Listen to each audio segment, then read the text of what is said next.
সম্পদ ইরানের, আর তা নাকি তুড়ি মেরে লুটে নেবে মধ্যপ্রাচ্যের আরবের রাজারা। ওয়াশিংটনের গায়ের জোরের নীতিতে এবার যুক্ত হলো আরও এক নতুন চাল। ব্লুমবার্গ ও সিবিএস নিউজের তথ্য মতে নিজেদের বন্ধুত্বের ক্ষতিপূরণ দিতে ইরানের আটকে থাকা কোটি কোটি টাকা প্রকাশ্য দিবালোকে বিলিয়ে দেওয়ার ছক কষছে ট্রাম্প সরকার। মধ্যপ্রাচ্যের খেলায় এই জব্দ করা সম্পদকে এখন নিজেদের জয়ের বড় খুঁটি বানাতে চাইছে আমেরিকা। বাঙালির চিরচেনা সে প্রবাদ, পরের ধন পদ্মারি, ঠিক যেন অক্ষরে অক্ষরে মিলে যাচ্ছে ওয়াশিংটনের খামখেয়ালি আচরণের সঙ্গে। মধ্যপ্রাচ্যের দেশে মার্কিন সামরিক ঘাঁটির উপস্থিতি রয়েছে, যারা কোনো না কোনোভাবে ইরানের পাল্টা হামলার মুখে পড়েছে। তাদের মাঝেই এই অর্থ ভাগাভাগি করার ছক চলছে। আমেরিকার দাবি, এই বিপুল অর্থ হাতে পেলে মধ্যপ্রাচ্যে তাদের মিত্র রাষ্ট্রগুলো ক্ষয়ক্ষতির ধাক্কা সামলে উঠতে সক্ষম হবে।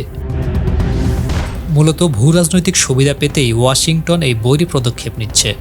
এ বিষয়ে মার্কিন অর্থমন্ত্রী স্কট বেসেন্ট স্পষ্ট জানিয়েছেন, নিজেদের আইনি ক্ষমতার সর্বোচ্চ ব্যবহার করে ইরানের এই অর্থ আঞ্চলিক মেরামতের কাজে লাগানোর পথ খুঁজছে মার্কিন ট্রেজারি বিভাগ।